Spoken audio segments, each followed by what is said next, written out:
RSS BJP के लोग और भूमाफिया जो है वो वक्फ बोर्ड की ज़मीनें हड़प करने का भूमाफिया का काम कर रहे हैं। वक्फ बोर्ड ने कोई भूमाफिया का काम नहीं किया कि ये जेपीसी के जो भारतीय जनता पार्टी के मेंबर हैं वो वक्फ को कमज़ोर करने के लिए, वक्फ की ज़मीनें लूटने के लिए और हड़पने के लिए कटिबद्ध हैं। आप किस शहर में ऐसा है जिसमें नेताओं ने और भूमाफियाओं ने मिलकर ज़मीनों पे कब्जे ना किया? दिल्ली में इतनी सारी झुग्गी झोपड़ी कॉलोनी जो बसी थी, नेताओं ने गरीबों के पेट काट के भी पैसे लेके उनको झुग्गी झोपड़ी में बसाया। एक मुद्दा भी और देश में चल रहा है, वो है वक्फ बोर्ड का।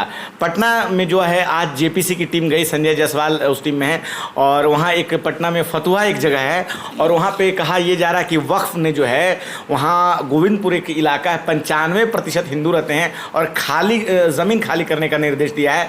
और वक्फ बोर्ड जो है एक तरह से भू माफिया का काम कर रहा है इस देश में। क्या जवाब देंगे आप? वक्फ बोर्ड के मेंबर, आरएसएस बीजेपी के लोग और भूमाफिया जो है वो वक्फ बोर्ड की ज़मीनें हड़प करने का भूमाफिया का काम कर रहे हैं। वक्फ बोर्ड ने कोई भूमाफिया का काम नहीं किया।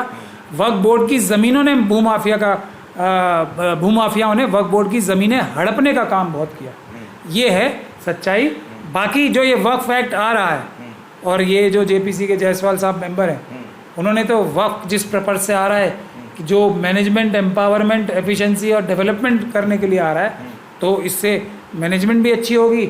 जब वक्फ की ज़मीन को वो बता रहे हैं, खुद जेपीसी के मेंबर के वक्फ की ज़मीन जो है वक्फ बोर्ड इस पर कब्जा कर रहा है, इससे एफिशिएंसी भी बढ़ेगी, इससे डेवलपमेंट भी होगी, एम्पावरमेंट भी, तीनों चीज़ें हो जाएंगी ना इससे। तो इसका मतलब क्या है कि ये जेपीसी के जो भारतीय जनता पार्टी के मेंबर हैं वो वक्फ को कमज़ोर करने के लिए, वक्फ की ज़मीनें लूटने के लिए और हड़पने के लिए कटिबद्ध हैं। इसीलिए हम लोगों से बोल रहे हैं कि जेपीसी में जाने से कोई फ़ायदा नहीं होगा, जेपीसी में जाना नहीं चाहिए, बल्कि आंदोलन की पीसफुल प्रोटेस्ट की तैयारी करनी चाहिए।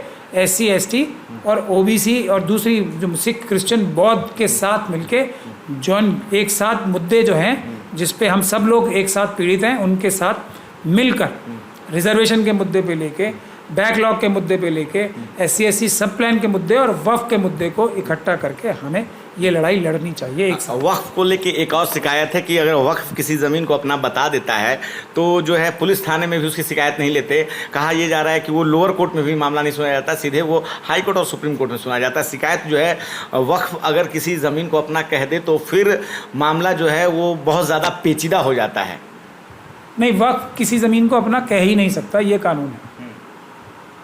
किसी भी और ज़मीन पे कब्ज़ा करने के लिए इस देश में हमारे देश के लैंड माफियाओं ने, नेताओं ने लाखों एकड़ ज़मीनों पे कब्ज़े कराए। हमारे जो नेता हैं और दूसरे लोगों ने उस पे, लेकिन आरोप वक्फ के ऊपर लग रहे हैं कि वक्फ जो है एक तरह से भू माफिया की तरह काम कर रहा है। जहां 95% हिंदू हैं, पटना का फतुहा का मामला है। बता रहा हूं ना आपको कि वक्फ ये काम कर ही नहीं सकता, वक्फ बोर्ड ये काम कर ही नहीं सकता, क्योंकि उसमें वक्फ की कोई भी ज़मीन वक्फ की बताने के लिए लंबी प्रक्रिया है, एक बहुत लंबी प्रक्रिया है, मैं बताऊंगा। लेकिन नेताओं ने तो बिना किसी वजह से, सरकारी ज़मीन है, किसी की प्राइवेट ज़मीन है, आप किस शहर में ऐसा है जिसमें नेताओं ने और भूमाफियाओं ने मिलकर ज़मीनों पे कब्जे ना किया? दिल्ली में इतनी सारी झुग्गी झोपड़ी कॉलोनी जो बसी थी, नेताओं ने गरीबों के पेट काट के भी पैसे लेके उनको झुग्गी झोपड़ी में बसाया। ये तो पूरा देश, हज़ारों एकड़ दिल्ली में है जगह ऐसी और हर जगह है, तो उसके लिए तो ऐसे सब ज़मीनें हड़प ली। वक्फ की कोई ज़मीन वक्फ की बताने के लिए उसकी पूरी प्रक्रिया होती है, सेक्शन 4 की।